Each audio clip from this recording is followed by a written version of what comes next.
한 여성이 소위로 임관을 하게 되었고 군 부대에서 폭행과 부조리함을 당하고 기절까지 하게 됩니다. 그러자 그 사실을 알게 된 그녀와 나이 차이가 많은 나는 오빠들인 원스타, 투스타, 쓰리스타 장군들이 부대로 찾아와 부조리한 군부대의 시스템을 개박살내고 모든 것을 참교육하는 이야기입니다. 영상 시청하시기 이전에 구독과 좋아요 부탁드립니다. 저희에게 큰 힘이 됩니다. 2025년 1월 대한민국에서 가장 먼저 겨울이 찾아오고 가장 늦게까지 머무는 땅 강원도 인제. 칼날 같은 바람이 백두대간의 거친 산세를 휘감아 내달리는 이곳에 육군 제12보병사단 통칭 을지부대가 있었다. 휴전선 중동부 전선을 책임지는 최전방 부대. 그 중에서도 사단의 눈과 귀가 되어주는 통신대대는 험준한 산악 지형 곳곳에 실핏줄처럼 통신망을 엮어내는 심장부와 같은 곳이었다. 그리고 그 심장부에 이제 막 뜨거운 피를 돌게 할 새로운 생명이 도착했다. 신고합니다. 소위 한겨울 2025년 1월 15일부로 제12보병사단 통신대대 2중대 1소대장 보직을 명받았습니다. 이에 신고합니다. 중대장 송지혁 대위 앞에서 갓 임관한 티를 벗지 못한 한겨울 소위가 쩌렁쩌렁한 목소리로 외쳤다. 갓 다림질한 전투복은 아직 몸에 익지 않아 어색했지만 그보다 더 어색한 것은 그녀의 존재 그 자체였다. 통신대대 창설 이래 첫 여성 소대장이었다. 그것도 육군사관학교를 수석으로 졸업한 모두의 주목을 받는 인재였다. 송지혁 대위는 책상에 앉아 서류를 넘기는 척하며 흘긋 그녀를 훑어보았다. 작고 다부진 체구, 짧게 자른 머리카락 아래로 보이는 새하얀 피부와 겁없이 반짝이는 까만 눈동자. 군인이라기보다는 이제 막 대학에 입학한 새내기 같다는 인상이었다. 하지만 그 눈빛만큼은 보통 내기가 아님을 말해주고 있었다. 그래, 한소희. 환영한다. 알다시피 우리 부대는 전방이고 특히 통신대대는 훈련 강도가 높기로 유명해. 잘할 수 있겠나? 네, 문제 없습니다. 어떤 임무든 완벽하게 수행하겠습니다. 패기 넘치는 대답에 송 대위는 입꼬리를 살짝 올렸다. 아직 뭘 모르는군. 그는 속으로 생각했다. 이곳은 육사교정의 낭만과는 거리가 멀었다. 거친 산악 지형과 혹독한 날씨, 그리고 그보다 더 거친 사람들로 가득한 곳. 특히나 여자 장교에게는 더욱 그랬다. 그래, 그 패기 좋네. 일단 소대로 가서 부소대장이랑 병사들부터 파악해. 1소대 부소대장이 조민수 중사인데 베테랑이니까 모르는 건 잘 물어보고. 알겠습니다. 씩씩하게 경례를 붙이고 중대장실을 나서는 겨울의 뒷모습을 보며 송 대위는 짧게 혀를 찼다. 그의 관심은 오로지 하나, 자신의 임기 동안 아무런 사고 없이 조용히 지나가는 것뿐이었다. 한겨울 소위의 등장은 그 평온함에 돌을 던지는 격이었다. 부디 저 돌이 파문 하나 없이 가라앉기만을 바랄 뿐이었다. 겨울은 자신의 소대 막사로 향했다. 1소대라는 팻말이 붙은 문 앞에서 그녀는 잠시 심호흡을 했다. 그녀가 이곳 험하디 험한 인재로 자대 배치를 자원한 데에는 이유가 있었다. 단순히 최초라는 타이틀을 얻기 위함이 아니었다. 그녀는 자신의 힘으로 온전히 한겨울이라는 이름 석자로 인정받고 싶었다. 그녀의 등 뒤에는 대한민국 군을 움직이는 거대한 산맥과 같은 존재들이 있었다. 첫째 오빠 한강인 대장. 현재 대한민국 육군 참모총장이었다. 둘째 오빠 한태산 소장. 수도방위 사령부 사단장으로 재직 중이었다. 셋째 오빠 한바다 준장. 해군작전 사령부 소속 함대장이었다. 나이 차이가 많이 나는 막내 여동생의 임관식 날, 별들이 총출동했던 그날을 겨울은 잊을 수 없었다. 오빠들은 하나같이 우리 막내, 아빠 소원 이뤘네라며 눈시울을 붉히면서도 힘들면 언제든 말해라. 아빠처럼은 안 키울 거다라며 걱정을 쏟아냈다. 평생을 군에 헌신했던 아버지는 그녀가 육사에 입학하던 해에 지병으로 돌아가셨다. 아버지는 늘 입버릇처럼 말했다. 군인은 계급이 아니라 명예로 산다. 오빠들은 그 명예를 지키기 위해 각자의 위치에서 최선을 다하고 있었다. 그리고 이제 겨울 역시 그 길에 첫 발을 내디딘 것이다. 하지만 그녀는 오빠들의 후광이라는 거대한 우산을 쓰고 싶지 않았다. 비를 맞더라도 제 발로 굳건히 서서 스스로 하늘을 이고 싶었다. 그래서 임관과 동시에 가족관계 증명서에서 오빠들의 이름을 잠시 지웠다. 인사 기록에는 평범한 부모님 아래 외동딸로 기록되었고 그녀의 진짜 배경을 아는 사람은 육군본부 인사사령부의 극소수뿐이었다. 들어가자 한겨울. 스스로에게 다짐하듯 중얼거린 그녀가 막사 문을 열었다. 안에서는 10여 명의 병사들이 어색한 표정으로 그녀를 향해 일제히 고개를 돌렸다. 그리고 그들 앞에는 팔짱을 낀 채 삐딱한 시선으로 겨울을 훑어보는 한 사내가 서 있었다. 다부진 체격과 햇볕에 그을린 구릿빛 피부, 굵은 목과 험상궂은 인상. 그가 바로 1소대 부소대장 조민수 중사였다. 신임 소대장님이십니까? 조민수 중사입니다. 그의 목소리는 낮고 퉁명스러웠다. 악수를 청하기 위해 내민 겨울의 손을 못 본 척 지나친 그는 병사들을 향해 고갯짓했다. 뭘 그렇게 쳐다봐? 하던 작업들 마저 안 해? 병사들이 쭈뼛거리며 각자의 자리로 돌아갔다. 막사 안에는 겨울과 조 중사 단둘만 남은 듯 어색한 침묵이 흘렀다. 조 중사는 겨울의 머리부터 발끝까지를 노골적으로 훑어보았다. 그 시선에는 존중이나 예의 대신 경멸과 무시가 가득 담겨 있었다. 소대장님 육사 수석 졸업하셨다고 들었습니다. 아주 대단하십니다. 비꼬는 투가 명백했다. 여기 책상머리에서 공부나 하던 생도님들이 와서 놀다 가는 곳이 아닙니다. 여긴 전쟁터입니다. 전쟁터. 아시겠습니까? 알고 있습니다. 조 중사님. 그래서 이곳에 지원했습니다. 겨울은 지지 않고 그의 눈을 똑바로 쳐다보며 말했다. 하지만 조 중사는 피식 웃으며 고개를 저었다. 소꿉놀이할 생각은 버리시는 게 좋을 겁니다.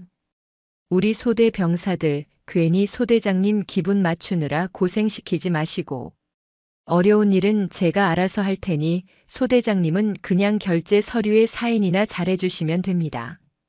그것은 선전포고였다. 상급자인 소대장을 철저히 무시하고 실권을 자신이 쥐겠다는 명백한 의사표현. 병사들은 흘끔흘끔 두 사람의 눈치를 보며 숨을 죽였다. 이제 막 부임한 신출내기 여자 소위가 과연 1소대의 실세인 조민수 중사를 감당할 수 있을까? 모두의 시선이 겨울에게로 향했다. 겨울은 조 중사의 의도를 정확히 꿰뚫어 보았다. 여기서 밀리면 앞으로의 군 생활은 가시밭길이 될 터였다. 그녀는 천천히 입을 열었다. 조 중사님, 부소대장의 임무는 소대장을 보좌하여 소대를 관리하고 전투력을 최상으로 유지하는 것입니다. 소대장을 대신하여 소대를 지휘하는 것이 아니라. 그녀의 목소리는 차분했지만 단호했다. 저는 이곳에 소꿉놀이를 하러 온 것이 아닙니다. 제게 주어진 임무와 책임을 다하기 위해 왔습니다. 앞으로 제 지시에 잘 따라 주시길 바랍니다. 그리고 중사님께서도 부소대장의 역할에 충실해 주십시오. 저는 중사님의 풍부한 경험을 존중하고 배울 준비가 되어 있습니다.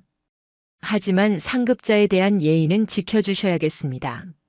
막사 안의 공기가 순간 얼어붙었다.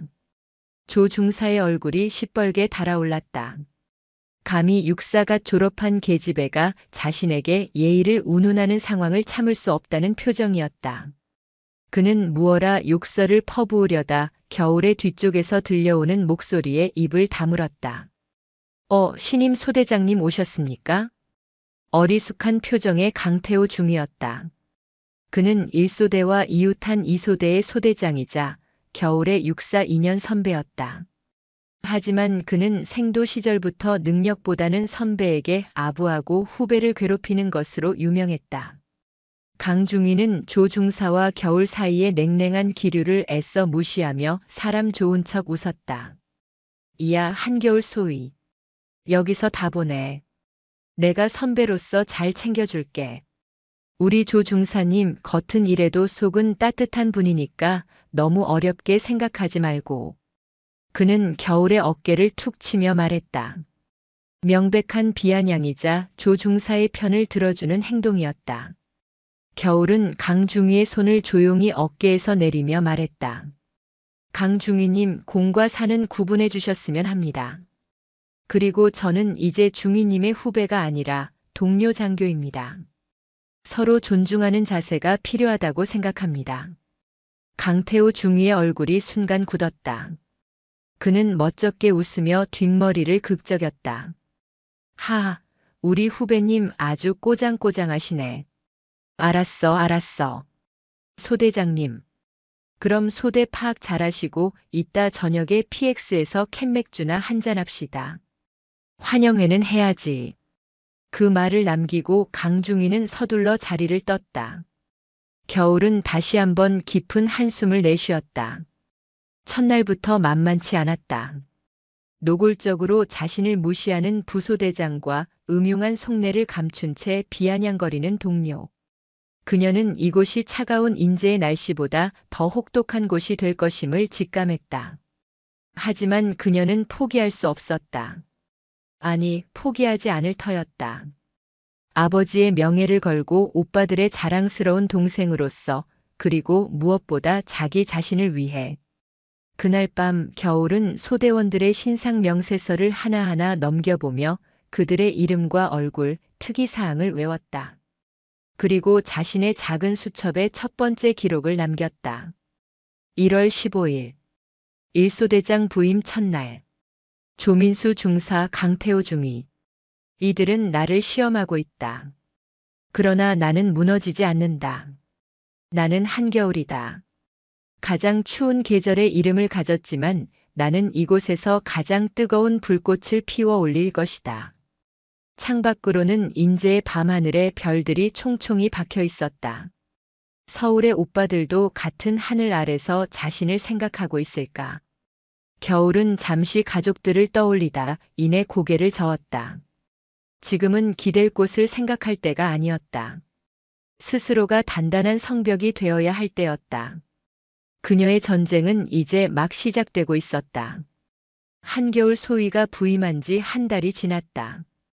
그녀의 군 생활은 예상대로 순탄치 않았다. 조민수 중사의 회방은 교묘하고 집요했다. 그는 겨울이 내리는 지시마다 사사건건 토를 달거나 일부러 늑장을 부려 소대원들의 불만을 유도했다. 병사들 앞에서는 대놓고 여자가 뭘 알겠냐는 식의 막말을 던지며 그녀의 권위를 깎아내렸다.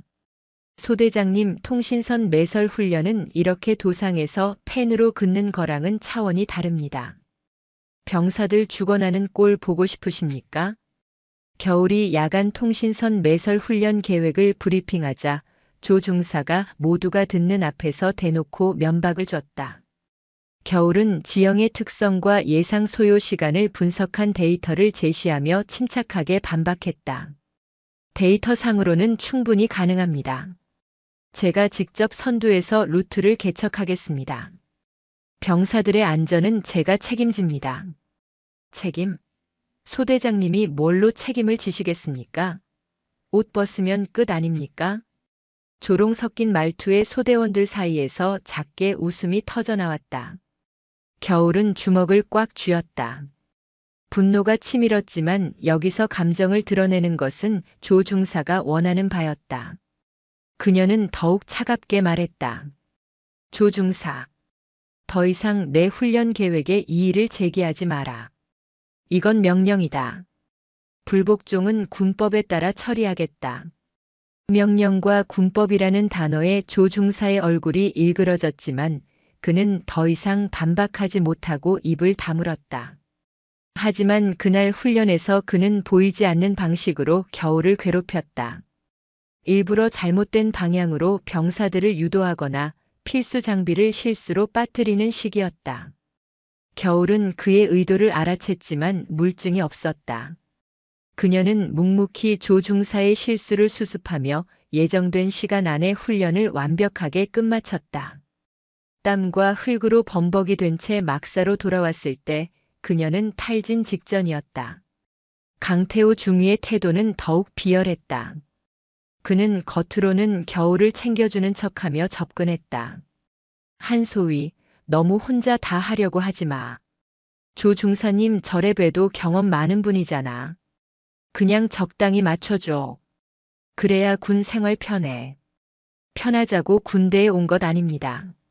아이고 융통성하고는. 그러다 너만 다쳐. 여긴 그런 곳이야. 그는 은근슬쩍 겨울의 어깨에 손을 올리거나 회식 자리에서 술을 강요했다. 겨울이 단호하게 거부할 때마다 그는 역시 육사수석은 다르다며 비꼬기 일쑤였다. 그는 다른 장교들 앞에서 겨울에 대한 헛소문을 퍼뜨리기도 했다. 한겨울 소위, 사실은 높은 빽이 있다더라. 성격이 절에서 남자들이 다 싫어한다 같은 유치한 내용이었다. 그럼에도 겨울은 묵묵히 자신의 길을 걸었다. 그녀는 누구보다 먼저 일어나 연병장을 달렸고 누구보다 늦게까지 남아 장비와 서류를 점검했다. 병사 한 명 한 명의 이름을 외우고 그들의 고충을 들어주려 노력했다. 처음에는 그녀를 어색해하고 조 중사의 눈치를 보던 병사들도 조금씩 마음을 열기 시작했다. 특히 소대 막내인 김민준 이병은 겨울을 진심으로 따랐다. 소대장님 정말 대단하십니다. 조 중사님 때문에 힘드실 텐데. 괜찮아. 군 생활하다 보면 이런 일도 있고 저런 일도 있는 거지. 겨울은 민준의 어깨를 두드리며 웃어 보였다. 그녀의 이런 모습들이 조 중사와 강중위를 더욱 자극한다는 사실을 그녀는 아직 몰랐다. 한편 서울 국방부 청사의 육군참모총장실. 한강인 대장은 인제 방면의 기상 정보를 확인하며 미간을 찌푸렸다. 올겨울은 유난히 춥군. 인제는 영하 20도까지 떨어진다지. 네, 총장님. 혹한기 훈련 기간이라 예하 부대에서도 긴장하고 있습니다. 부관의 보고에 한 대장은 창밖을 내다보며 나지막이 말했다. 우리 막내 잘하고 있으려나. 그의 머릿속에는 20살 넘게 차이 나는 막내 동생 한겨울의 얼굴이 떠올랐다. 임관식 때 오빠들처럼 훌륭한 군인이 되겠습니다. 라며 경례를 붙이던 당찬 모습. 기특하면서도 한편으로는 마음이 쓰였다. 험한 전방부대로 자원하겠다고 했을 때 둘째인 태산과 셋째인 바다는 길길이 날뛰며 반대했다. 하지만 한 대장은 겨울의 뜻을 존중해 주었다. 스스로의 힘으로 성장할 기회를 주고 싶었다. 그는 책상 위에 전화기를 들었다. 수화기 너머로 익숙한 목소리가 들려왔다. 충성. 소장 한태산입니다. 수도방위 사령부에 있는 둘째 한태산 소장이었다. 태산이냐? 다름이 아니라 막내 소식 들은 거 있나? 겨울이 말씀이십니까?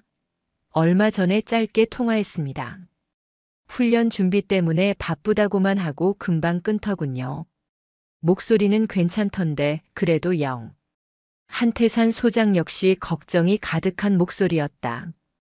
그는 형에게 대놓고 말하지는 못했지만 당장이라도 헬기를 타고 인제로 날아가고 싶은 심정이었다.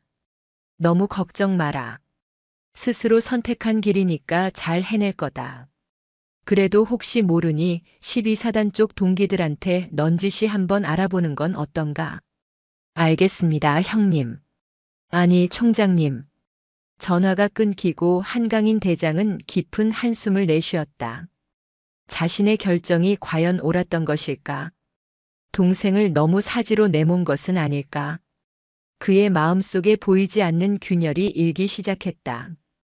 그 시각 겨울은 자신의 능력을 증명할 기회를 맞이하고 있었다. 대대 전체 통신망 점검 훈련에서 원인 불명의 오류가 발생한 것이다. 모든 소대가 원인을 찾지 못해 헤매고 있을 때 겨울은 자신이 밤새워 공부했던 구형 장비의 회로도를 떠올렸다. 그녀는 곧장 문제를 발견하고 중대장 송지혁 대위에게 보고했다.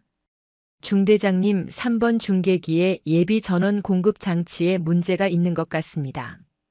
제가 직접 확인해 보겠습니다. 뭐? 한소희, 위험해. 전문가가 올 때까지 기다려. 송 대위는 책임을 회피하기에 급급했다. 하지만 겨울은 망설이지 않았다. 그녀는 안전장비를 착용하고 직접 중계기에 올라 복잡하게 얽힌 전선들 사이에서 문제의 부품을 찾아냈다. 그녀의 정확한 진단과 조치 덕분에 대대의 통신망은 30분 만에 정상화되었다. 이 일로 겨울은 대대장에게 직접 표창을 받았다. 대대장은 모든 장병이 모인 자리에서 한겨울 소위 같은 유능한 장교가 있어 든든하다. 모두 본받도록 이라며 그녀를 치켜 세웠다. 겨울의 어깨가 으쓱해졌지만 그 순간 그녀는 등 뒤에 꽂히는 두 개의 시선을 느꼈다. 하나는 불타는 질투심에 휩싸인 강태호 중위의 것이었고 다른 하나는 살기마저 느껴지는 조민수 중사의 것이었다. 조 중사는 겨울이 자신의 영역을 침범했다고 생각했다. 통신장비는 자신의 전문 분야였고 소대에서 그 누구도 자신을 능가할 수 없다고 자부해왔다. 그런데 이제 막 임관한 그것도 여자 소위가 자신의 얼굴에 똥칠을 한 것이다. 그날 밤 훈련 종료를 자축하는 회식 자리에서 조 중사와 강중위는 작정하고 겨울에게 시비를 걸었다. 우리 한소위님, 대대장님한테 칭찬도 받고 아주 기분 좋으시겠습니다. 이제 보니 출세욕이 대단하신 분이었어. 우리 같은 놈들은 눈에 차지도 않으시겠지. 그들은 일부러 큰 소리로 떠들며 겨울을 모욕했다. 겨울이 무시로 일관하자 술에 취한 조 중사가 그녀의 앞을 가로막았다. 소대장님, 제가 드리는 술 한 잔 받으시죠. 제가 잘못했습니다. 앞으로는 소대장님 말씀 잘 듣겠습니다. 그는 억지 미소를 지으며 술잔을 내밀었다. 하지만 그 눈은 웃고 있지 않았다. 겨울은 그의 의도를 알았지만 여러 사람이 보는 앞에서 계속 거절하기는 어려웠다. 그녀가 마지못해 술잔을 받으려는 순간 조 중사가 실수인 척 술잔을 놓쳤다. 차가운 술이 겨울의 전투복 상의를 흠뻑 적셨다. 어이쿠, 죄송합니다. 제가 손이 미끄러져서. 조 중사가 과장되게 외치자 강중위를 비롯한 몇몇이 낄낄거리며 웃었다. 겨울은 젖은 옷을 내려다보며 입술을 깨물었다. 명백한 모욕이었다. 그녀는 아무 말 없이 자리에서 일어나 막사 밖으로 나갔다. 차가운 밤 공기가 그녀의 뺨을 스쳤다. 분하고 서러워서 눈물이 터져 나올 것 같았다. 하지만 그녀는 울지 않았다. 대신 더 독하게 마음을 먹었다. 그래, 이렇게 나올 줄 알았어. 좋다. 어디 한번 해보자. 누가 이기나. 그녀의 등 뒤로 어둠 속에서 두 개의 그림자가 만족스러운 미소를 지으며 그녀를 지켜보고 있었다. 그들은 몰랐다. 자신들이 건드린 것이 단순한 신임 소위가 아니라 잠자는 사자의 코털이었다는 것을. 그리고 그들의 비열한 행동이 거대한 폭풍을 몰고 올 서막이 되리라는 것을. 보이지 않는 균열은 이미 깊어지고 있었다. 부대의 기강과 한겨울이라는 개인의 인내심 양쪽 모두에서. 그리고 그 균열은 곧 다가올 혹한기 훈련에서 파국을 맞이하게 될 터였다. 혹한기 훈련의 계절이 돌아왔다. 인제의 겨울은 자비가 없었다. 밤이 되면 기온은 영하 20도를 우습게 넘나들었고 살을 애는 바람은 체감온도를 그보다 10도 이상 끌어내렸다. 병사들의 입에서는 연신 하얀 입김이 뿜어져 나왔고 잠깐만 방심하면 손과 발의 감각이 사라지기 일쑤였다. 이런 극한의 환경 속에서 일주일간 수경하며 각종 전술 훈련을 소화해야 하는 혹한기 훈련은 병사들에게는 공포의 대상이자 지휘관에게는 부대의 전투력을 시험하는 최종 관문이었다.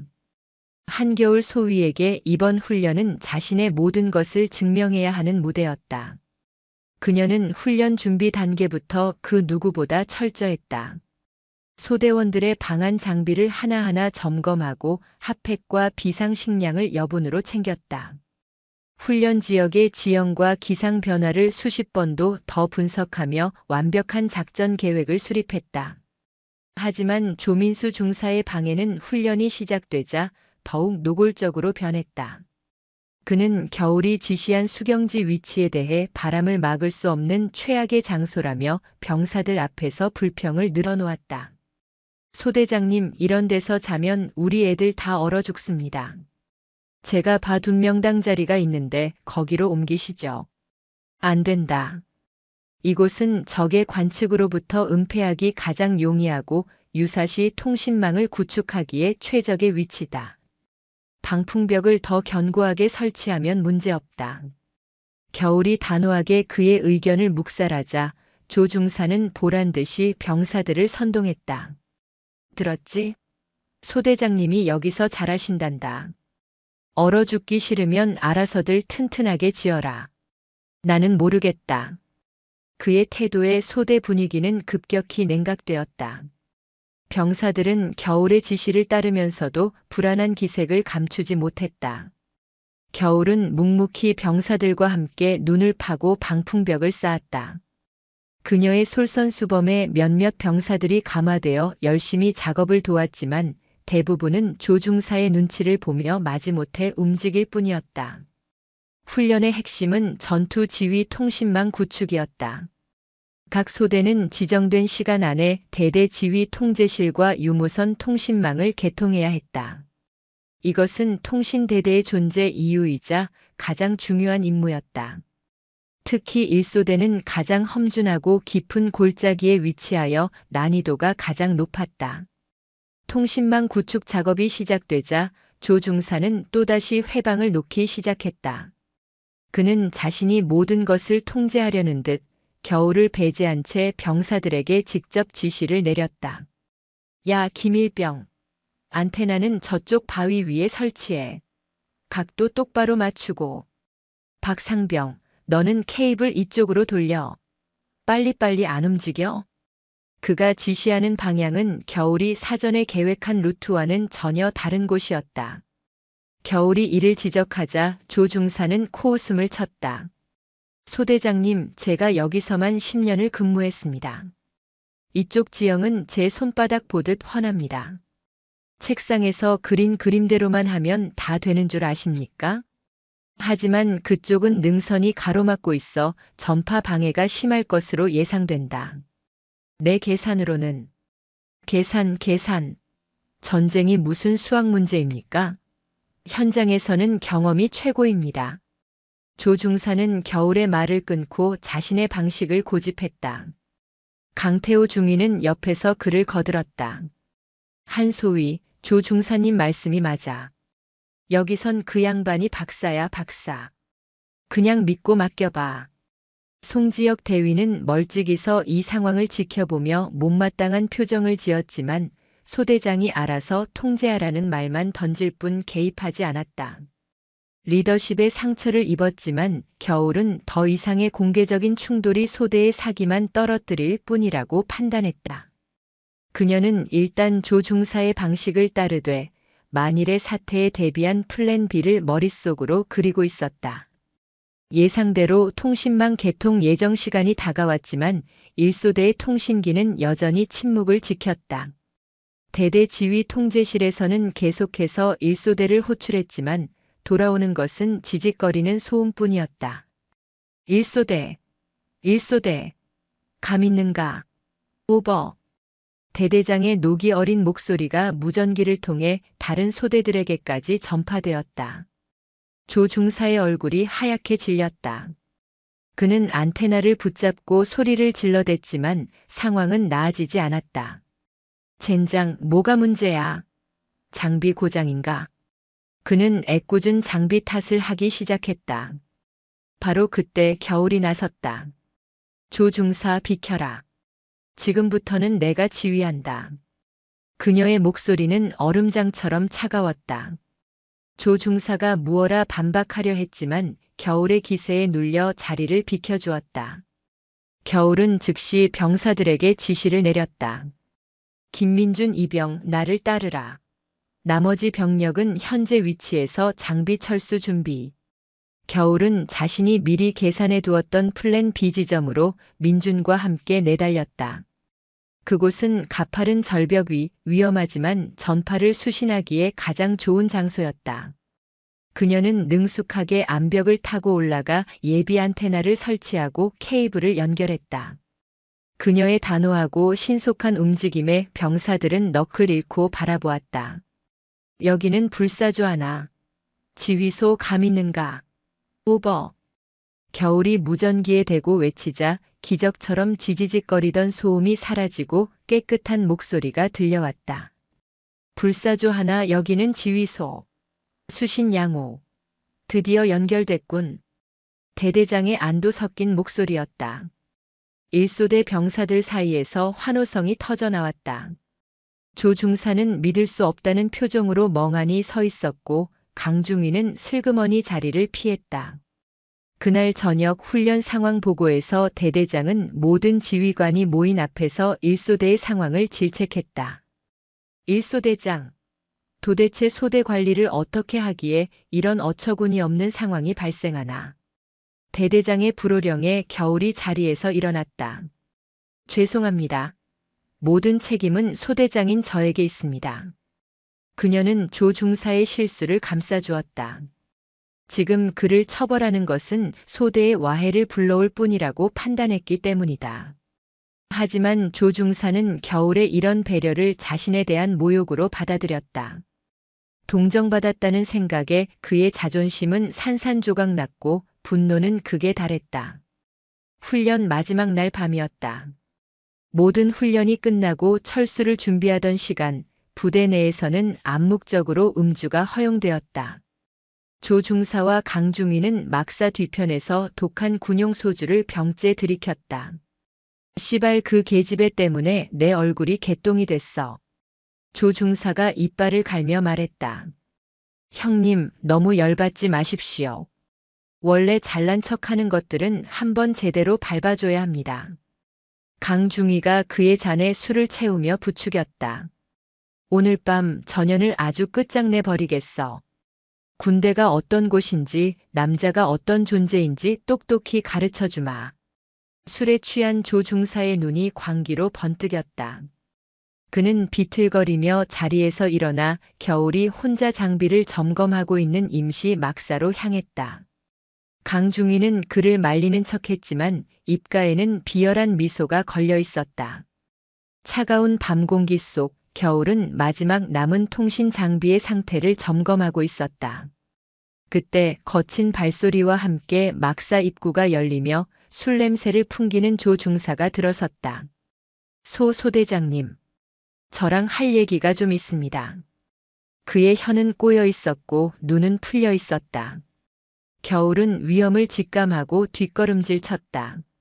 조 중사 용무가 있다면 내일 아침에 정식으로 보고하도록. 지금은 취한 것 같으니. 취해? 하. 내가 지금 취한 걸로 보이십니까? 조 중사가 비웃으며 한 걸음 더 다가왔다. 막사 안에는 단둘뿐이었다. 밖에서는 철수를 준비하는 소란스러운 소리가 들려왔지만 이곳의 긴장감을 아는 사람은 아무도 없었다. 내년 때문에, 너 같은 계집애 때문에 내 10년군 생활이 물거품이 됐어. 그가 소리를 지르며 겨울에게 달려들었다. 겨울은 몸을 피하며 소리쳤다. 왜 이래? 당장 그만두지 못해. 하지만 조 중사는 이성을 잃은 상태였다.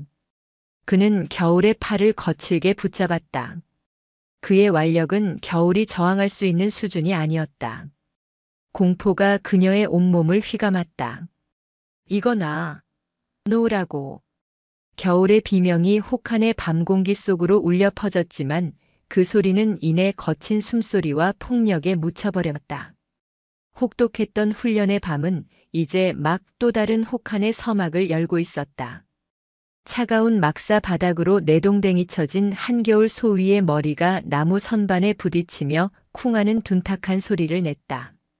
순간 눈앞이 번쩍이며 수만 개의 별이 흩어지는 듯한 착각과 함께 극심한 통증이 두개골을 꿰뚫었다. 이성을 잃은 조민수 중사의 폭력은 멈추지 않았다. 그는 겨울의 멱살을 잡아 일으켜 세우고는 벽으로 다시 거칠게 밀쳤다. 내가 감히 날 무시해? 육사수석? 여자 장교? 그딴 껍데기 벗겨내면 너도 별거 없는 계집애일 뿐이야. 그의 입에서 터져나오는 악취와 폭언이 겨울의 온몸을 올감했다. 공포가 뼛속까지 스며들었지만 이대로 당할 수만은 없다는 생존 본능이 그녀를 각성시켰다. 그녀는 생도 시절 익혔던 호신술을 떠올렸다. 조 중사가 다시 팔을 휘두르는 순간 겨울은 몸을 낮춰 그의 공격을 피하며 그의 다리 관절을 발로 힘껏 걷어찼다. 악! 순간적인 고통에 조 중사가 비틀거렸다. 겨울은 그 틈을 놓치지 않고 그의 품에서 빠져나와 막사 출입구 쪽으로 몸을 날렸다. 하지만 문턱을 넘기 직전 뒤에서 날아온 조 중사의 발길질에 등이 걷어차이며 앞으로 고꾸라졌다. 넘어진 그녀의 머리채를 휘어잡은 조 중사가 포효하듯 소리쳤다. 인연이 감히 반항을 해? 바로 그 순간이었다. 어이쿠, 이게 무슨 소란이야? 막사 입구에 강태호 중위가 서 있었다. 그는 마치 모든 걸 예상했다는 듯 놀라지도 않고 능글맞은 표정으로 상황을 지켜보고 있었다. 겨울은 구세주를 만난 심정으로 소리쳤다. 강중희, 도와줘. 조 중사가. 하지만 강중희는 겨울의 말을 가로막았다. 그는 조 중사와 겨울을 번갈아 보며 혀를 차는 신용을 했다. 아이고 한소희. 내가 이럴 줄 알았다. 조 중사님이 좋다고 할 땐 언제고 이제 와서 이게 무슨 추태야? 술 취해서 조 중사님한테 먼저 시비 걸었다는 소문이 파다하던데 사실이었구만. 뭐라고? 겨울은 자신의 귀를 의심했다. 강중희는 명백히 조 중사의 편을 들고 있었다. 그는 쓰러져 있는 겨울을 경멸의 눈빛으로 내려다보며 말했다. 조 중사님 그만하시죠. 저런 애 상대에서 좋을 거 하나 없습니다. 소문나면 형님만 피곤해집니다. 강중희의 말에 조 중사는 그제야 이성을 되찾은 듯 겨울의 머리채를 놓고 뒷걸음질 쳤다. 그는 씩씩거리며 자신의 옷매무새를 가다듬었다. 강중희는 겨울에게 다가와 낮은 목소리로 속삭였다. 야, 한겨울. 똑똑히 들어. 이 일 여기서 조용히 덮는 게 너한테도 좋아. 괜히 일 크게 만들어서 부대 망신시키고 내군 생활까지 조지고 싶지 않으면 오늘 일은 없었던 걸로 해. 알았냐? 그것은 구원이 아니라 협박이었다. 겨울이 망연자실한 표정으로 그를 노려보자 곧이어 중대장 송지혁 대위까지 현장에 나타났다. 그는 두 사람의 보고를 받고 달려온 참이었다. 송 대위는 바닥에 주저앉아 있는 겨울과 씩씩거리는 조 중사, 그리고 억울한 표정을 연기하는 강중위를 번갈아 보며 분노에 찬 목소리로 외쳤다. 이게 다 무슨 짓들이야? 훈련 마지막 날에. 하지만 그의 분노는 정의를 향한 것이 아니었다. 자신의 안위를 향한 것이었다. 부대 내 폭행 사건, 그것도 장교와 부사관, 게다가 남군과 여군이 얽힌 사건은 그의 군 생활에 치명적인 오점이 될 터였다. 도대체 어떻게 된 일이야? 똑바로 보고해. 강중희가 기다렸다는 듯 앞으로 나서서 거짓 보고를 늘어놓기 시작했다. 중대장님, 그게 한소희가 먼저 술에 취해 조 중사님께 시비를 걸었습니다. 조 중사님께서 참으려 했지만 한소희가 계속해서 인격 모독적인 발언을 하며 달려들기에 조 중사님께서 그걸 뿌리치는 과정에서 약간의 몸싸움이 있었던 것 같습니다. 거짓말. 저 사람 말이 전부 거짓말입니다. 겨울이 울부짖으며 반박했지만 송 대위의 시선은 싸늘했다. 그는 이미 마음속으로 결론을 내린 상태였다. 문제를 일으킨 신임 여군 소위와 부대의 중추인 베테랑 부사관. 둘 중 누구를 버리고 누구를 감싸야 자신의 미래에 이득이 될지는 명백했다. 한소위. 송대위가 겨울을 불렀다. 자네 정말 실망스럽군. 육사 수석이라는 타이틀이 아깝다. 부대의 단결을 해치는 행동이 어떤 결과를 초래하는지 몰라서 이랬나? 일단 의무실에 가서 치료부터 받고 내일 아침 중대장실로 와. 이 일은 상부에 보고하지 않겠다.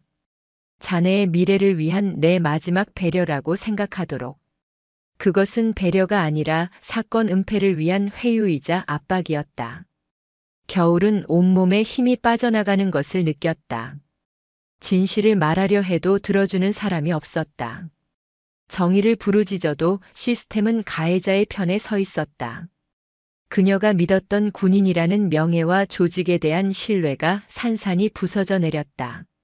멍하니 의무실로 향하는 그녀의 귓가에 조중사와 강중위의 목소리가 들려왔다. 송 대위님 현명한 판단이십니다. 김칫국부터 마시지 마. 아직 안 끝났어.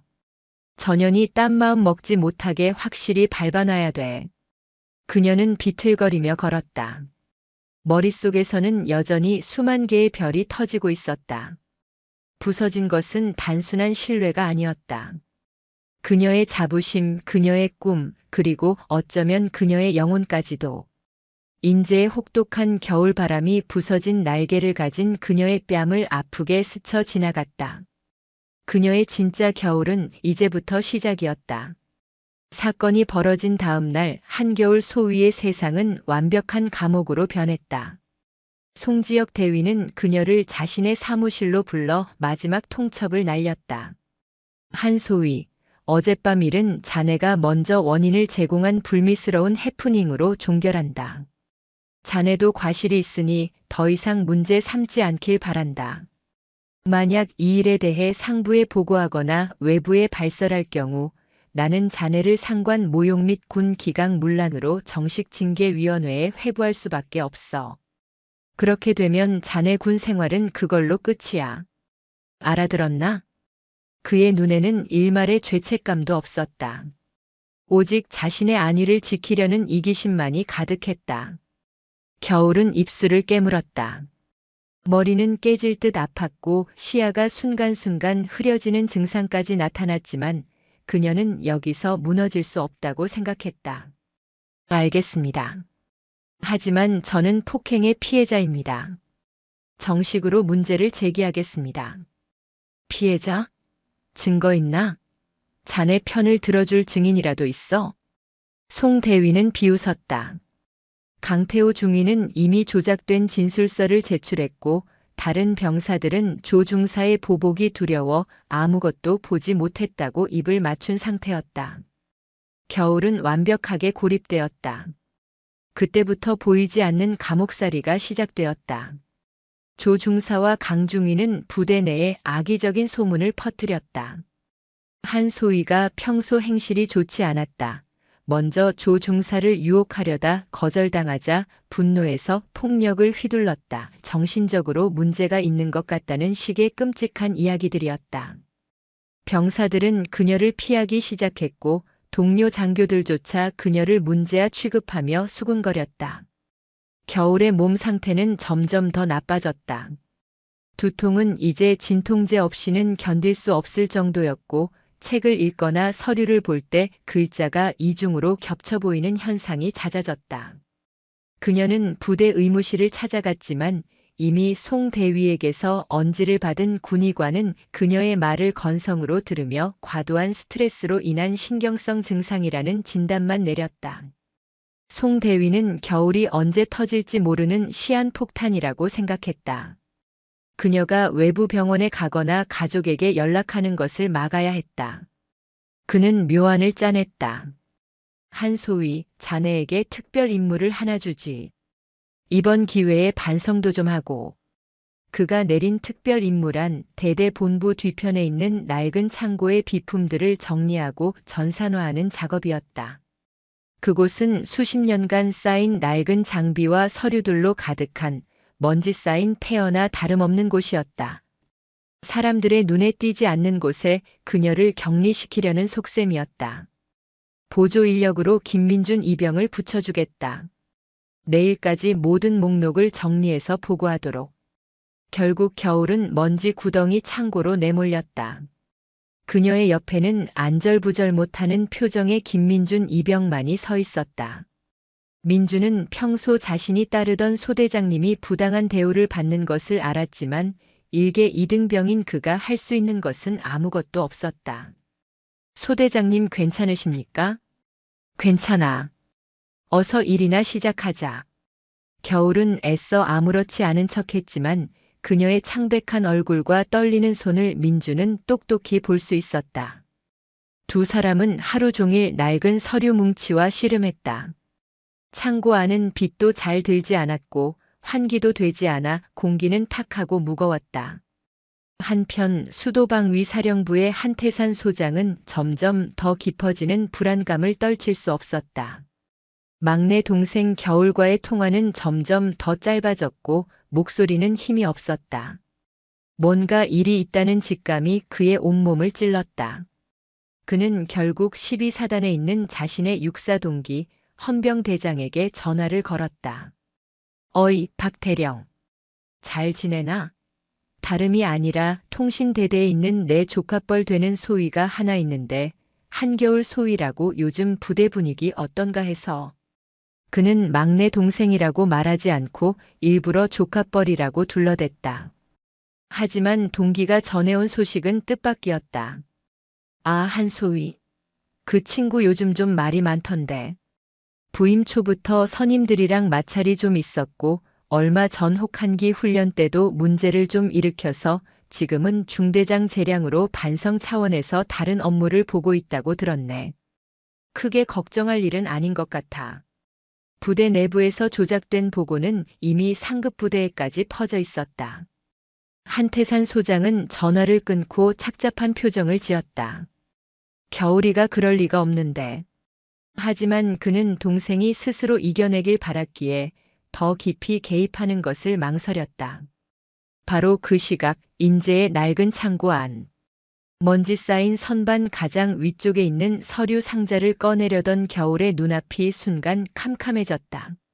지독한 현기증과 함께 머릿속이 터져 나갈 듯한 통증이 덮쳤다. 아!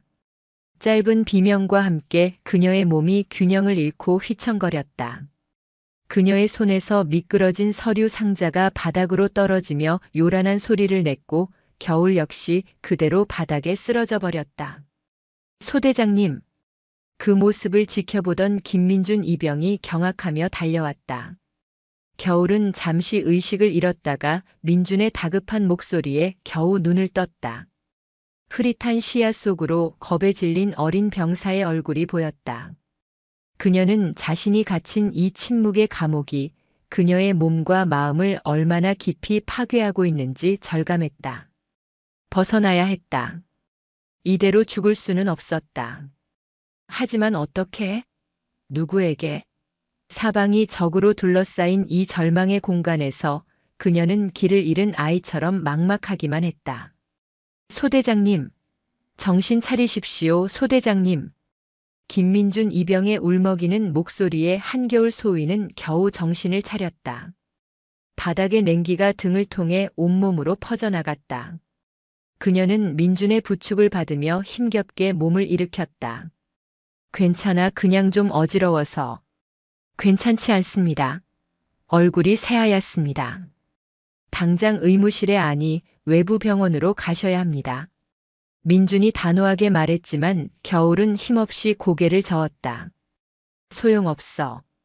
그녀의 목소리는 절망으로 가득 차 있었다. 이 부대 안에서 자신을 도와줄 사람은 아무도 없다는 것을 그녀는 이미 알고 있었다. 그날 밤 작업을 마치고 생활관으로 돌아온 민주는 잠을 이룰 수 없었다. 쓰러지던 소대장님의 모습과 모든 것을 체념한 듯한 그 표정이 머릿속을 떠나지 않았다. 그는 분노로 주먹을 떨었다. 정의롭고 강인했던 그리고 자신에게 따뜻했던 소대장님을 이렇게 만든 자들을 용서할 수 없었다.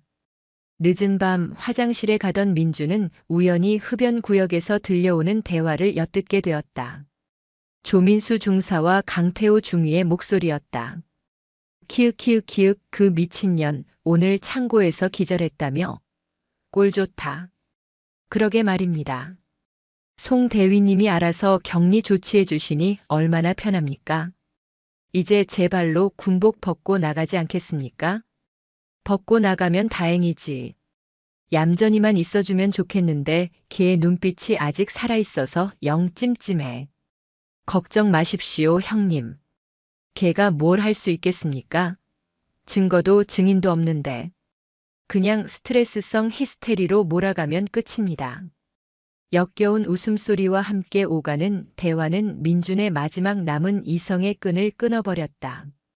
그는 조용히 발걸음을 돌려 생활관으로 돌아왔다. 그의 심장은 분노와 두려움으로 미친 듯이 뛰었다. 이대로 침묵하면 소 대장님은 정말 저들의 말대로 미친년이 되어 쫓겨나거나 어쩌면 더 끔찍한 일을 당할지도 모른다. 그는 관물대 깊숙한 곳에 숨겨두었던 자신의 개인 휴대폰을 꺼냈다. 입대 전 혹시 모를 위급 상황에 대비해 몰래 반입한 것이었다. 이등병이 부대 내의 비리를 고발하는 것. 그것은 자신의 군 생활을 전부 거는 도박이었다. 보복, 기수, 열외, 영창 온갖 끔찍한 결과들이 머릿속을 스쳐 지나갔다. 하지만 그는 쓰러지던 겨울의 모습을 그리고 자신에게 군인이 되어줘서 고맙다며 처음으로 악수를 청해주던 그 따뜻한 손길을 잊을 수 없었다. 그는 결심했다. 도와드려야 해. 내가 아니면 아무도 없어. 사단신문고나 헌병대에 신고하는 것은 위험했다. 송지역 대위선에서 모두 차단될 것이 뻔했다. 더 높은 곳, 누구도 막을 수 없는 곳에 알려야 했다. 민주는 인터넷으로 국방 헬프콜과 육군본부 감찰실의 주소를 검색했다. 그는 편지를 쓰기로 했다. 자신의 신원이 드러나지 않으면서도 가장 정확하게 사실을 전달할 수 있는 방법이었다. 그는 한 글자 한 글자 떨리는 손으로 눌렀었다. 존경하는 육군본부 감찰실장님께. 저는 제12보병 사단에서 복무하고 있는 한 병사입니다. 차마 제 이름을 밝힐 수 없음을 용서해 주십시오. 저는 지금 죽어가는 한 명의 장교를 목격하고 있습니다. 민주는 그날 밤 자신이 보고 듣고 겪은 모든 것을 기록했다. 혹한기 훈련 중 벌어진 통신망 마비 사건의 진실, 한겨울 소위의 활약, 그리고 그의 앙심을 품은 조민수 중사의 폭행, 강태호 중위와 송지역 대위의 사건 은폐와 협박, 부대 내에 퍼진 악성 루머, 한 소위의 건강 악화와 강제 격리 조치까지. 날짜와 시간, 장소, 관련된 인물들의 이름을 최대한 정확하게 적었다. 그는 편지를 이렇게 마무리했다. 한겨울 소위님은 누구보다 군인을 사랑했고 저희 병사들을 아껴주셨던 훌륭한 지휘관입니다. 하지만 지금 그녀는 거대한 불의 앞에 홀로 서서 쓰러져가고 있습니다. 부디 이 어둠 속에 갇힌 소위님께 한 줄기 빛을 내려주십시오. 대한민국 육군의 정의가 살아있음을 보여주십시오. 간절히 부탁드립니다. 정의를 바라는 12사단의 한 병사 올림. 다음 날 민주는 마침 잡혀있던 포상 휴가를 이용해 부대 밖으로 나갈 수 있었다. 그는 인제 읍내의 작은 우체국에 들러 심장이 터질 듯한 긴장감 속에서 편지 봉투를 빨간 우체통에 넣었다. 편지는 충남 계룡시 육군본부 감찰실로 향했다. 그가 할 수 있는 일은 거기까지였다. 이제 하늘의 뜻을 기다리는 수밖에 없었다. 며칠 후 대한민국 국군의 심장부인 계룡대. 육군본부 감찰실의 한 행정병이 산더미처럼 쌓인 우편물들을 기계적으로 분류하고 있었다. 대부분은 일상적인 민원이나 고충 처리 서류였다. 그때 그의 손에 삐뚤빼뚤한 손글씨로 쓰인 낡은 편지 봉투 하나가 잡혔다. 발신인 주소도 없는 익명의 편지였다. 그는 대수롭지 않게 생각하며 일반 민원 서류 더미에 던져 넣으려다 순간 망설였다. 봉투 겉면에 희미하게 번진 물 자국이 마치 눈물 자국처럼 보였기 때문이었다. 무언가에 이끌린 듯 그는 편지를 뜯어보았다. 그리고 그 안에 담긴 절박한 내용을 읽어내려가며 그의 표정은 점점 굳어졌다. 이것은 단순한 불평불만이 아니었다. 한 조직이 어떻게 한 개인을 파괴하는지에 대한 피를 토하는 듯한 고발장이었다. 행정병은 즉시 자리에서 일어나 그 편지를 들고 감찰실장에게 직보되는 특별보고 서류함 가장 위에 올려놓았다. 어둠 속에서 던져진 한 이등병의 작은 돌멩이. 그것은 거대한 호수 전체를 뒤흔들 폭풍의 눈이 되어 마침내 고요한 수면 위에 작은 파문을 일으키기 시작했다. 그 편지는 이제 이 사건을 종결지을 수 있는 유일한 사람들에게로 향할 운명이었다. 충청남도 계룡시 대한민국 육군의 두뇌이자 심장부인 계룡대 육군본부 감찰실장인 이현석 장군은 책상 위에 놓인 낡은 편지 봉투에서 눈을 떼지 못했다. 수많은 민원과 투서를 처리해왔지만 이처럼 처절하고 구체적인 내용은 드물었다.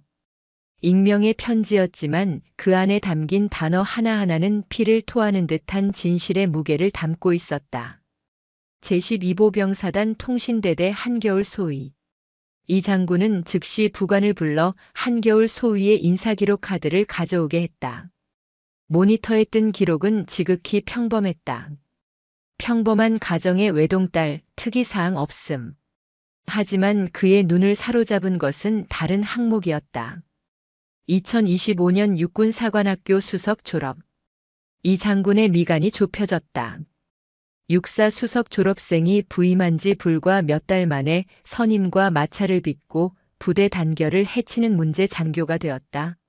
상식적으로 납득하기 어려웠다. 편지의 내용과 인사기록 카드 사이의 거대한 괴리가 그의 의심에 불을 지폈다. 무언가 거대하고 추악한 것이 진실을 덮고 있다는 직감이 들었다. 그는 관행처럼 민감한 사안일 경우 진행하는 절차를 밟기로 했다. 해당 인물의 성을 가진 군 고위 장성 명단을 교차 확인하는 작업이었다. 대부분은 아무런 연관이 없는 것으로 끝나지만 만에 하나를 위한 안전장치였다. 한시 어디 보자. 그가 데이터베이스에 한을 입력하고 장성급 장교 명단을 검색하는 순간 모니터를 보고 있던 그의 몸이 그대로 굳어버렸다. 화면에는 믿을 수 없는 이름들이 떠 있었다. 대장 한강인 육군 참모총장, 소장 한태산 수도방위사령부 JXX 사단장, 준장 한바다 해군 JX 함대 사령관. 이현석 장군은 등줄기를 타고 식은땀이 흐르는 것을 느꼈다. 심장이 철렁 내려앉았다. 이것은 단순한 부대 내 비리 사건이 아니었다. 대한민국 육군 참모총장의 막내 여동생이 최전방 부대에서 폭행당하고 조직적으로 은폐, 격리되고 있다는 말이었다. 만약 이 편지의 내용이 사실이라면 이것은 군 전체를 뒤흔들 핵폭탄급 스캔들이었다. 육군의 명예는 물론 지휘 체계의 근간이 무너져 내릴 수도 있는 끔찍한 사태였다. 그는 즉시 보안 전화기를 들었다. 그의 목소리는 무겁게 가라앉아 있었다. 육군 참모총장님 비서실인가? 감찰실장 일세. 총장님께 긴급 독대를 요청하네. 12사단 인사 관련 지극히 민감한 사안이라고 전달하게. 다른 모든 일정보다 우선해야 할 걸세. 한편 인재의 낡은 창고 안은 시간의 흐름마저 멈춘 듯 했다. 한겨울 소위의 상태는 눈에 띄게 악화되고 있었다. 그녀는 이제 혼자서는 서 있는 것조차 힘들어 대부분의 시간을 창고 구석에 웅크린 채 보냈다. 간간히 정신을 차릴 때면 눈앞의 서류들이 유령처럼 흩어졌다 모이기를 반복했다. 그녀의 무력한 모습을 지켜보는 조민수 중사와 강태호 중위의 기세는 하늘을 찔렀다. 그들은 이제 숨기지도 않고 창고를 드나들며 겨울을 조롱했다. 이야, 우리 소대장님. 아직도 여기서 먼지랑 씨름하고 계십니까? 그러다 폐병 걸리겠습니다. 그러게 말이야. 진작에 잘못했다고 빌고 군복 벗었으면 편했을 텐데. 꼴 좋다 아주. 그들의 비웃음 소리를 들으며 김민준 이병은 입술을 깨물었다. 자신이 보낸 편지가 과연 도착했을까?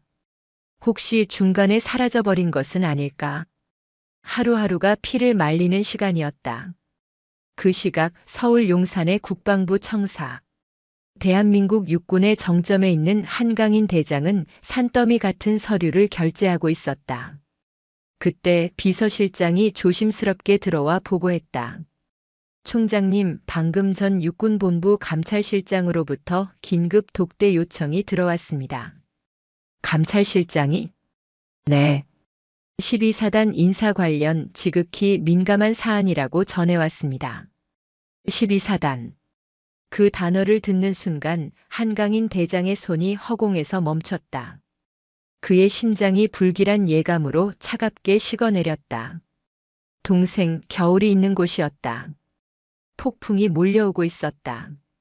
그는 그것이 자신의 동생을 집어삼키기 직전에 고요하고 잔인한 폭풍전야임을 직감했다.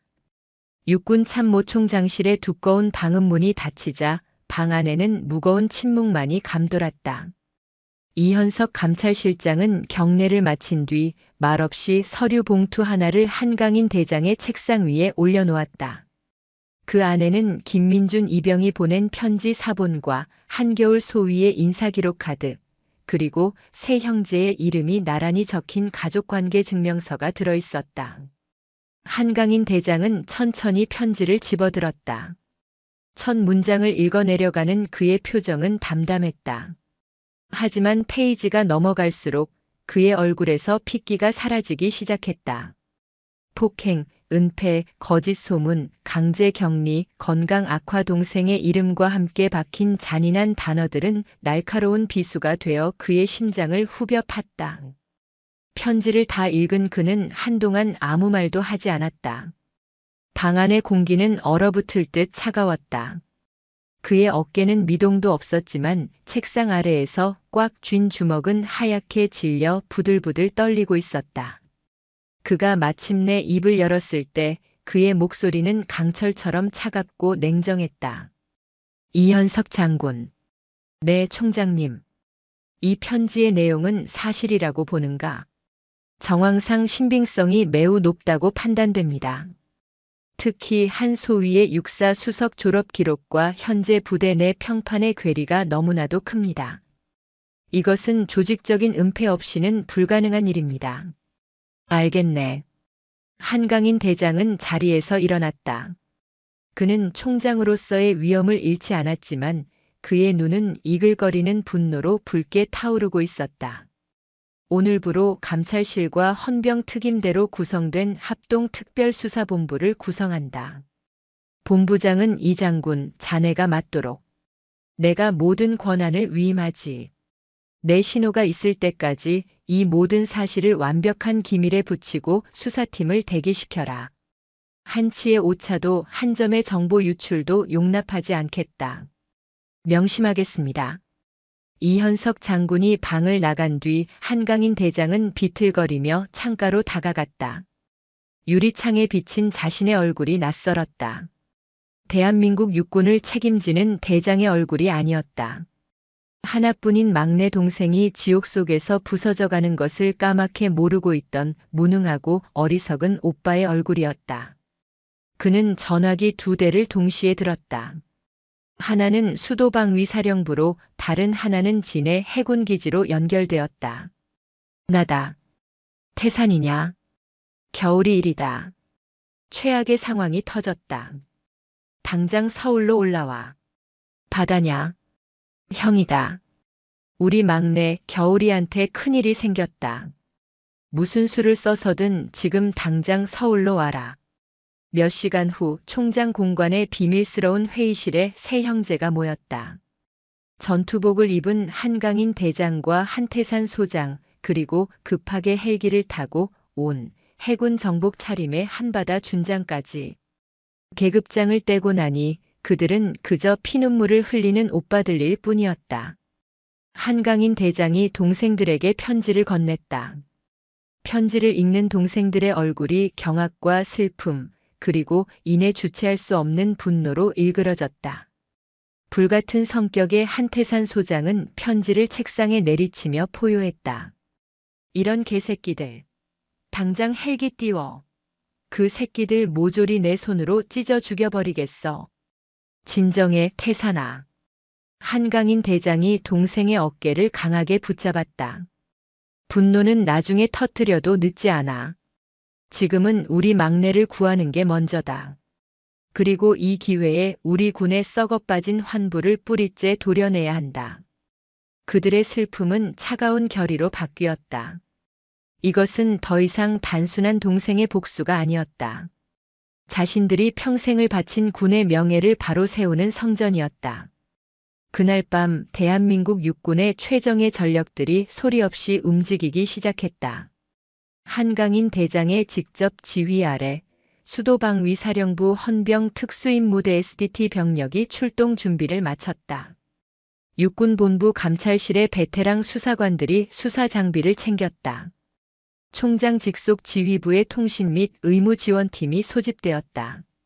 새벽녘 어둠이 채 가시지 않은 총장 공관 앞으로 검은색 세단과 위장색을 칠한 지휘 장갑차 MP마크가 선명한 수사 차량들이 도열했다. 3명의 장성이 전투복 차림으로 차에 올랐다. 그들의 군화는 대한민국 땅을 지키기 위해 신는 것이었지만 오늘만큼은 불의를 심판하기 위해 인재의 깊은 골짜기로 향하고 있었다. 한강인 대장이 지휘 차량에 올라 작전 지도 위에 놓인 인재를 가리켰다. 그의 목소리는 얼어붙은 강물처럼 고요했지만 그 안에는 화산 같은 분노가 들끓고 있었다. 출발한다. 별들이 움직이기 시작했다. 그들의 목적지는 단 하나, 어둠 속에 갇힌 막내 동생이 있는 곳이었다. 2025년 2월의 어느 평범한 오후. 12사단 통신대대는 나른한 평화에 젖어 있었다. 송지혁 대위는 자신의 사무실에서 커피를 마시며 한겨울 소위 문제를 이토록 깔끔하게 처리한 자신의 수완에 만족하고 있었다. 조민수 중사와 강태호 중위는 자판기 앞에서 농담을 주고받으며 낄낄거렸다. 그들의 세상에서 한겨울이라는 존재는 이미 지워진 지 오래였다.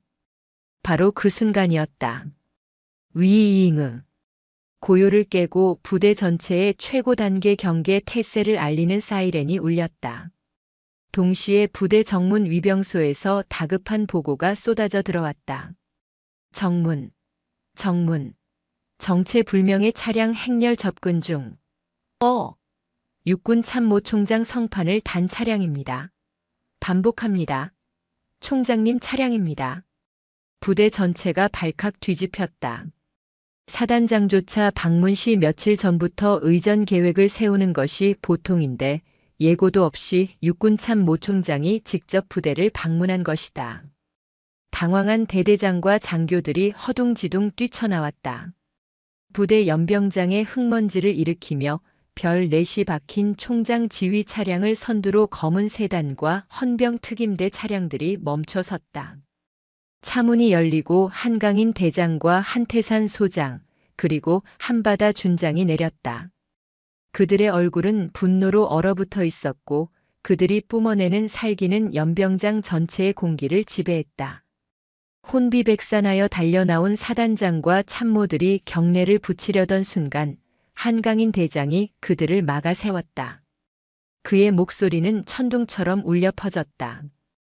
이 부대 통신대대, 이중대 1소대 소속 한겨울 소위는 어디에 있나? 그의 입에서 한겨울이라는 이름이 나오는 순간 연병장 한 구석에서 그 광경을 지켜보던 송지혁, 강태호, 조민수의 얼굴에서 핏기가 사라졌다. 퍼즐 조각이 맞춰지는 순간 그들의 뇌는 작동을 멈췄다. 한겨울, 한강인, 한태산, 한바다. 그들은 자신들이 건드린 사람이 누구였는지 그리고 자신들에게 어떤 운명이 닥쳐올지를 깨달았다. 지금 즉시 헌병 특임대는 통신대대 전체를 폐쇄하고 모든 서류와 통신 기록을 압수한다. 감찰팀은 관련자 전원을 현장에서 체포하여 신병을 확보하도록 한강인 대장의 명령이 떨어지자마자 중무장한 SDT 대원들이 일사불란하게 움직여 통신대대 막사와 사무실을 장악했다. 비명을 지르며 도망치려던 송지혁과 강태호, 조민수는 그 자리에서 특임대원들에게 제압당해 차가운 연병장 바닥에 무릎 꿇려졌다.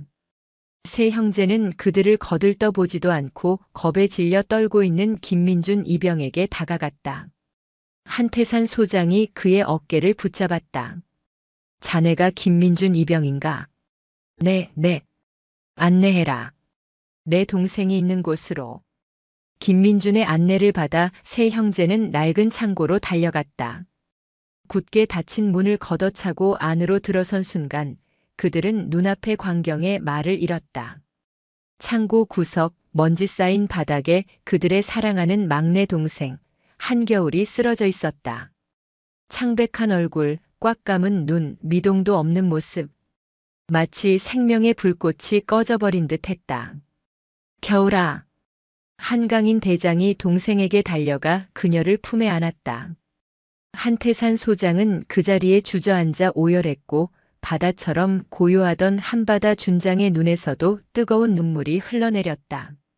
그때 한태산 소장의 눈에 무릎 꿇려 끌려오던 조민수의 모습이 들어왔다. 동생을 그 지경으로 만든 원흉. 그의 눈이 붉게 충혈되며 이성이 끊어졌다. 이 개새끼가. 그는 맹수처럼 조민수에게 달려들었다. 하지만 그의 주먹이 조민수의 얼굴에 닿기 직전 한강인 대장이 그의 팔을 붙잡았다. 태산아, 멈춰. 저런 쓰레기 같은 놈 때문에 내 손을 더럽히지 마라. 저놈은 법의 이름으로, 군의 이름으로 가장 고통스럽게 심판받게 될 거다.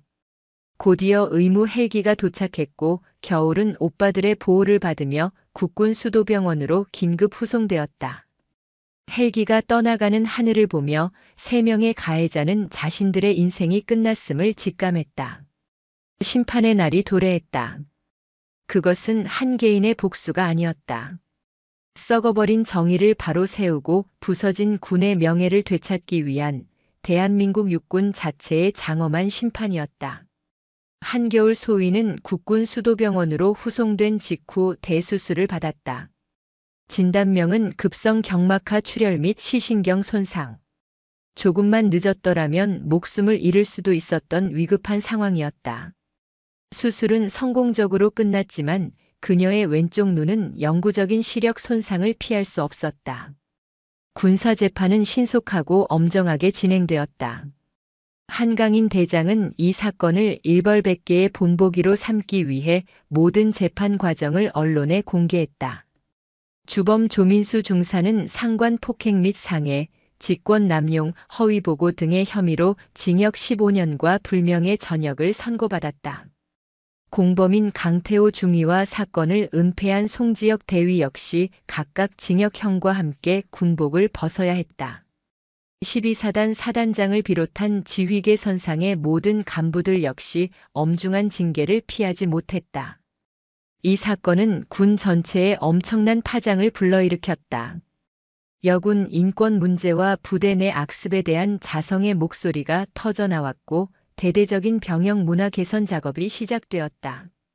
모든 소동이 끝난 후 겨울은 기나긴 재활의 시간을 보냈다.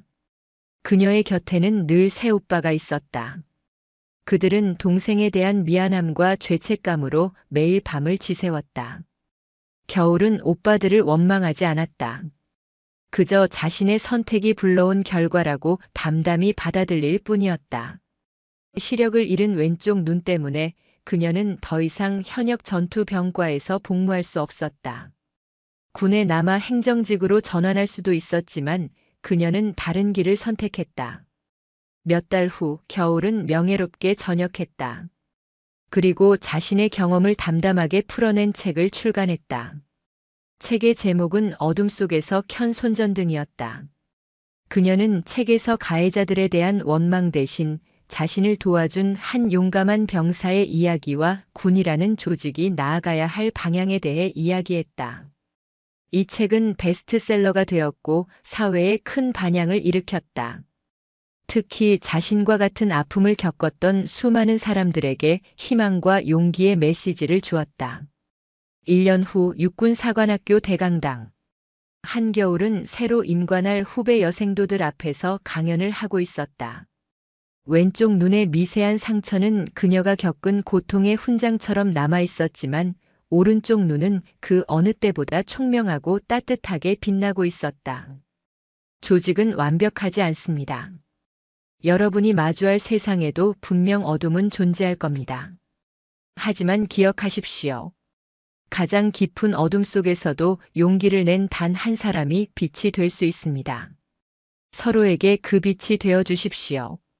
여러분 자신이 바로 불의에 맞서는 가장 강력한 무기입니다.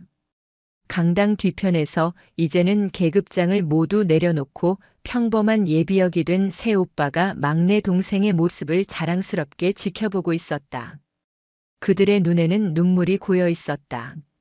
한겨울. 가장 추운 계절의 이름을 가졌던 그녀. 폭력과 불의 앞에 날개가 부서졌던 그녀는 이제 잿더미 속에서 다시 날아오른 불사조가 되었다. 총과 칼 대신 펜과 목소리로 세상의 어둠을 밝히는 새로운 전사로. 그녀의 비상은 이제 막 시작되고 있었다. 영상이 유익하셨다면 구독과 좋아요, 댓글까지 부탁드리겠습니다.